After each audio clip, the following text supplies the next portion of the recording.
Bonsoir et merci d'être avec nous. Voici les titres de votre journal. Comment communiquer sans violence? Jean-François Bernardini, militant de la communication bienveillante, apporte des techniques et des moyens d'y arriver. Expérience vécue aujourd'hui au lycée Anova de Païta avec une soixantaine de jeunes. Un échange qui fonctionne. Reportage dans quelques instants. 7 Calédoniens sur 10 ont des modes de vie qui favorisent la prise de poids. Une solution, l'activité physique régulière.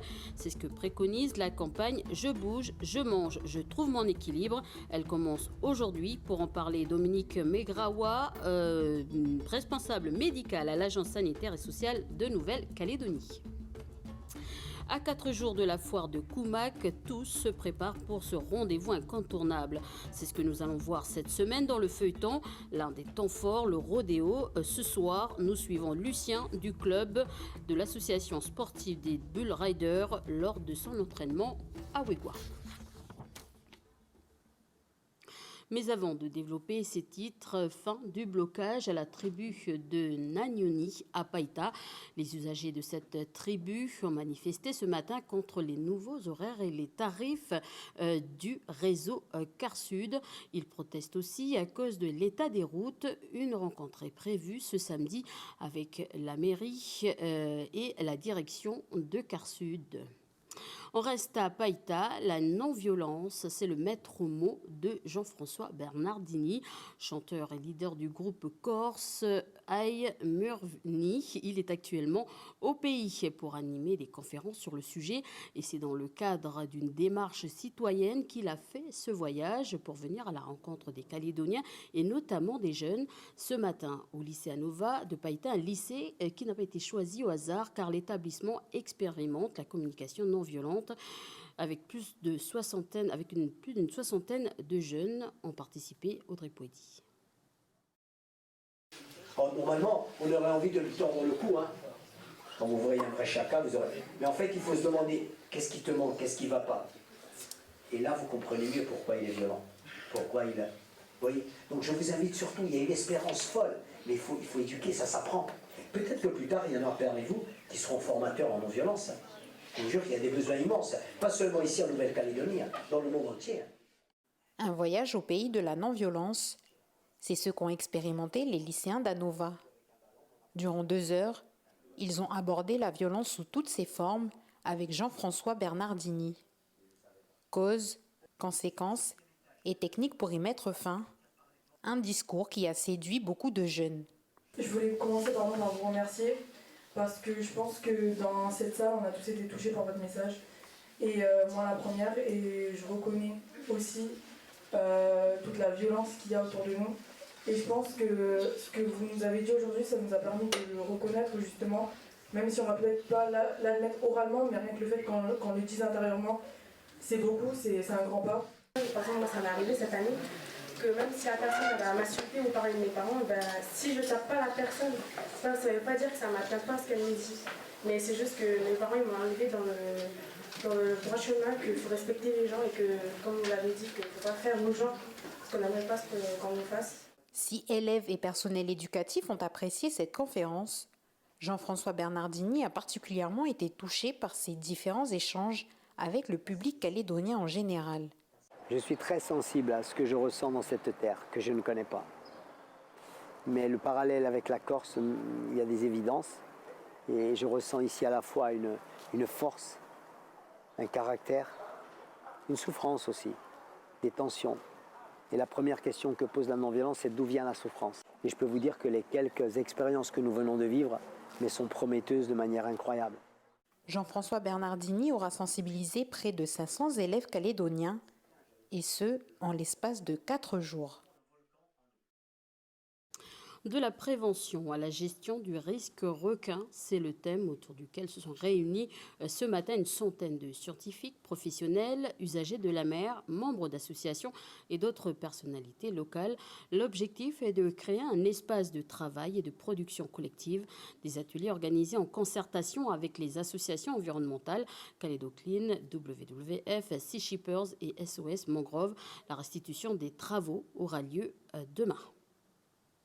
Comment reconnaître un bon et délicieux miel du pays, le mettre en avant ou encore le valoriser sur le marché calédonien et à l'international? C'est l'objectif du concours des miels en Nouvelle-Calédonie qui aura lieu le 1er octobre. Et pour cette première édition, il faut former le jury. Ce matin était organisée une formation à destination des professionnels des métiers de la bouche au siège du groupement pour l'insertion et l'évolution professionnelle. Reportage de Faustine Lefranc.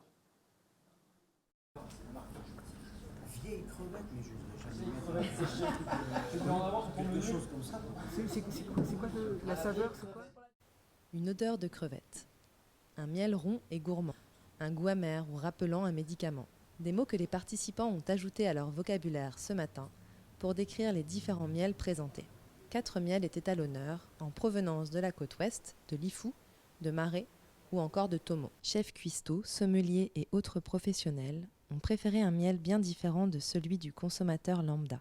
Les miels relativement forts et relativement amers et intenses en bouche ont vraiment été appréciés des professionnels.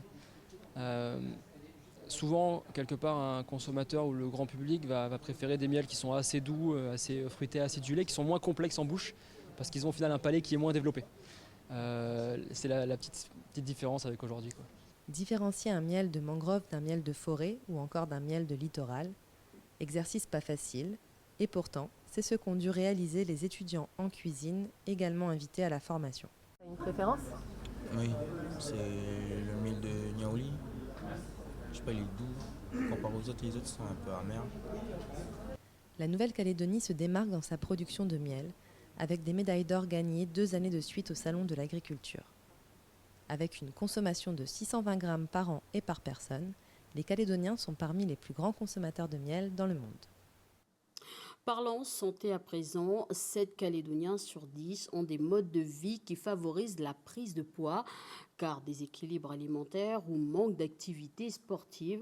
Et pour une meilleure santé, la campagne « Je bouge, je mange, je trouve mon équilibre » commence aujourd'hui. Différents spots sont diffusés dans les médias, dont le nôtre. Je vous propose d'en voir un. Lorsque j'ai l'habitude de trop manger par rapport à mon activité physique, je risque de grossir progressivement. C'est le moment de manger moins lorsque je bouge moins et de bouger plus quand je mange plus. Je bouge, je mange, je cherche mon équilibre. Pour maintenir un poids favorable à ma santé, j'équilibre mes apports alimentaires et mes dépenses d'énergie. Je bouge, je mange, je trouve mon équilibre. Ceci est un message de l'Agence sanitaire et sociale. Et pour en parler, Dominique Megrawa, responsable médical à l'Agence sanitaire et sociale de Nouvelle-Calédonie, il est avec nous depuis nos bureaux de Nouméa. Bonsoir. Bonsoir Élise. Alors, des campagnes, il en existe depuis, par exemple, 2012 en Nouvelle-Calédonie. Qu'est-ce qui change cette année? Oui, alors c'est vrai que l'Agence sanitaire a conduit de nombreuses campagnes sur ce thème de la prévention de l'obésité. Tout au long de ces 12 dernières années, il a s'agi d'amener aux Calédoniens des éléments, des connaissances pour qu'ils puissent faire des choix plus sains en termes de mode de vie. Aujourd'hui, avec ces connaissances, on leur propose d'aller un petit peu plus loin, de se creuser la tête, de chercher l'équilibre et de le trouver. C'est quelque chose qui est tout à fait faisable avec 2 messages assez simples et vraiment d'une logique implacable. Si je bouge moins, je mange moins. Et si je mange plus, il faut que je bouge plus. Alors là, on parle de l'obésité, mais si on parle par exemple du diabète, près de 20 000 Calédoniens seraient diabétiques. Est-ce que ce genre de campagne marche réellement? Oui, tout à fait. Pour devenir diabétique de type 2, il faut remplir une double condition. Il faut naître avec une fragilité. Le diabète, c'est une histoire familiale. Et il faut avoir des kilos en trop. S'il n'y a pas de kilos en trop, il n'y a pas de diabète de type 2. Donc ces campagnes de prévention de l'obésité fonctionnent tout à fait dans le cadre des campagnes de prévention du diabète. Alors ce diabète, il fait des ravages en Nouvelle-Calédonie, probablement plus de 20 000 diabétiques en Nouvelle-Calédonie, mais l'obésité fait le lit de toutes ces pathologies avec 100 000 obèses en Nouvelle-Calédonie aujourd'hui. Alors concrètement, est-ce qu'on peut prescrire dans les ordonnances de l'activité physique aux malades? Alors, bien sûr, on peut le faire depuis longtemps, mais aujourd'hui, ce qui change, c'est que cette prescription de l'activité physique est en train d'être codifiée arrive en Nouvelle-Calédonie et les choses vont pouvoir se mettre en place avec des expérimentations dans le cadre du projet DOCAMO qui vont suivre cette période de formation qui vient de se clôturer. Et puis, on espère très rapidement une extension à l'ensemble de la Calédonie et des Calédoniens de ces programmes de prescription de l'activité physique. Alors justement, changer son mode de vie pour sa santé, c'est aussi bien sûr une volonté personnelle, hein. Est-ce qu'on va devoir faire comme sur les paquets de cigarettes, mettre des photochocs? Alors les photochocs, ça marche bien dans les milieux anglo-saxons, mais en Océanie, chez les Latins, les photochocs risquent de faire peur, et la peur a tendance à démobiliser, c'est-à-dire qu'on ne veut plus entendre parler des choses, ça effraie trop. Donc les photochocs, pourquoi pas? Je ne suis pas sûr que ce soit le meilleur canal pour la diffusion de ces messages. En tout cas, ce n'est pas ce qu'a choisi l'agence sanitaire en termes de communication. Justement, en termes de communication, comment on peut convaincre? C'est peut-être mettre en avant le coût en Nouvelle-Calédonie? Alors le coût, ça va surtout intéresser les payeurs, hein. Les coûts sont exorbitants, plus de 7 milliards pour le diabète, très certainement bien plus que 10 milliards pour l'obésité, pour des maladies évitables.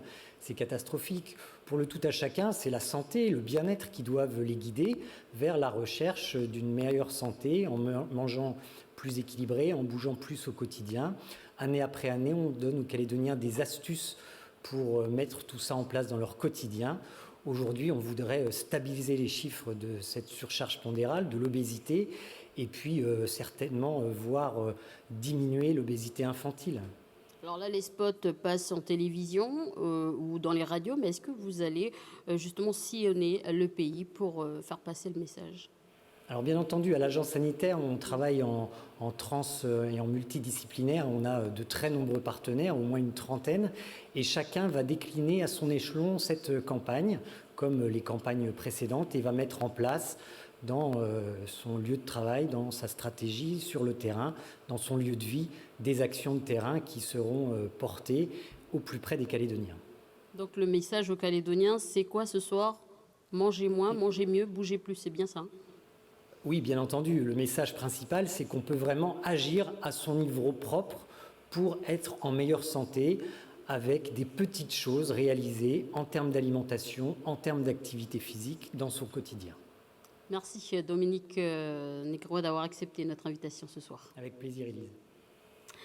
À 4 jours de la foire de Koumak, tout se prépare pour ce rendez-vous incontournable. C'est ce que nous allons voir toute cette semaine dans le feuilleton. L'un des temps forts, le rodéo. Ce soir, nous suivons Lucien du club de l'association sportive des Bull Riders lors de son entraînement à Ouégoua. Un reportage de Natacha Ougui.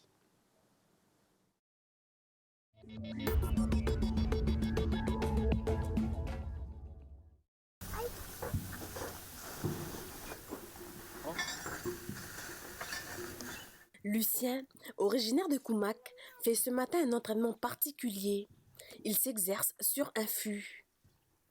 Il est accompagné de Violaine, la présidente de son club de rodéo. Ouais, je découvre, c'est bien. C'est top. Ça permet de travailler les gestes. Travailler les gestes, mais surtout les muscles des cuisses et de la main. Voici ce que permet l'entraînement sur fût. Plus qu'une animation, le rodéo reste un sport.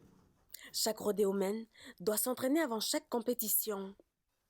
Ce fût reconverti est l'idéal pour garder une bonne condition physique. Ces petites méthodes de fût pour s'entraîner, ça peut être avantageux pour eux. Là, on a un modèle de fût, il y en a plusieurs de différents. Celui-ci, on l'a eu du club de Dabéa, qui nous l'a prêté gracieusement.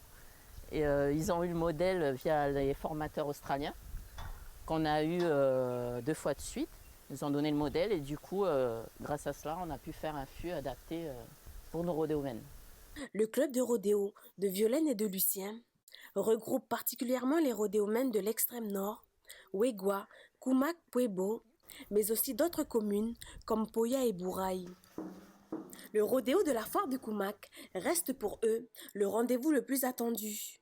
La première manche ce samedi à 18h30 et ce dimanche à 14h. Ne manquez pas ce spectacle à vous couper le souffle.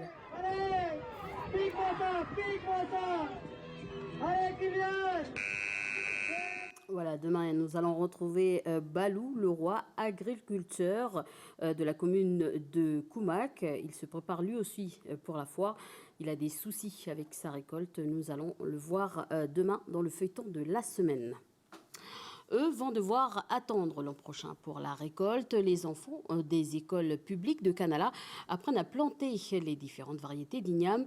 Projet en collaboration avec le conservatoire de l'igname, la chefferie de Kanala et les parents d'élèves. Pour une bonne récolte, il faut respecter quelques étapes et les enfants en ont bien conscience. Vanessa Kédé.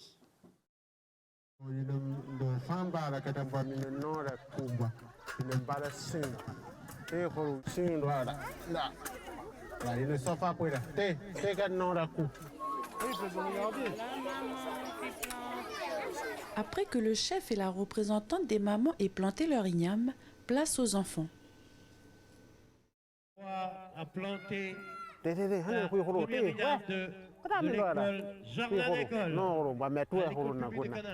Il faut que l'igname soit bien placé au milieu. Il ne faut pas que c'est aplati. Pour une première dans l'établissement, les enfants sont satisfaits et surtout heureux d'y participer. Ils ont également appris comment disposer les ignames sur le champ. Celui-là, il va en bas parce que celui-là, c'est les ignames. C'est les gros ignames.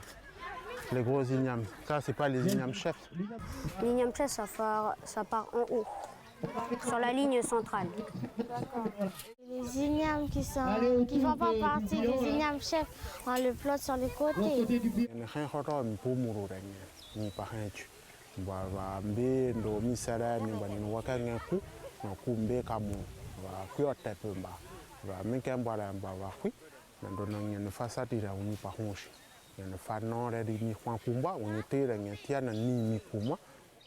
Sous le regard attendri des parents, les enfants peuvent être satisfaits de leur travail, car il n'y a pas qu'eux qui ont appris de nouvelles choses. Beaucoup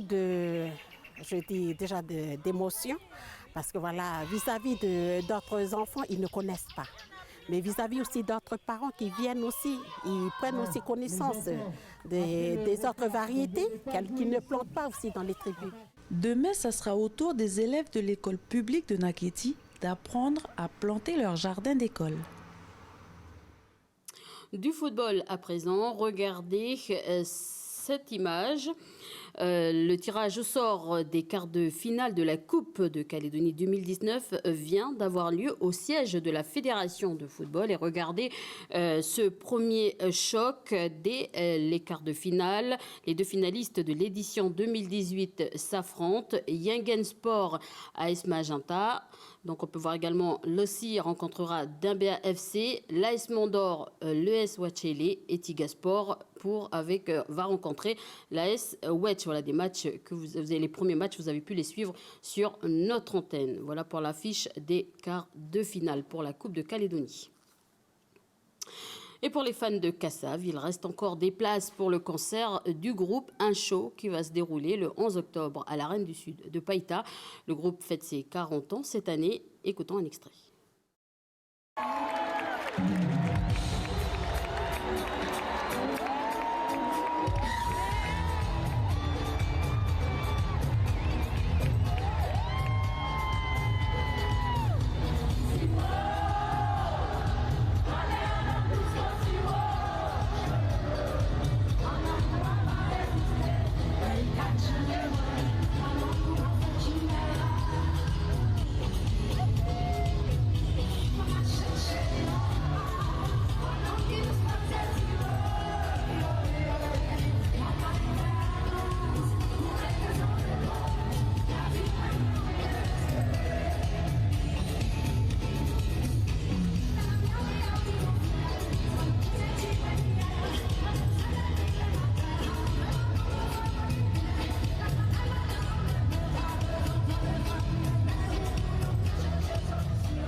Il est 18h20. À suivre votre émission Bienvenue dans la bande consacrée au sport. Adrien recevra les 2 nouvelles recrues de Yingen Sport, Pedro et Marcos, ainsi que Félix Tagawa, coach de l'équipe du Nord. Ensuite à 19h20, Capitale. Belle soirée sur notre antenne.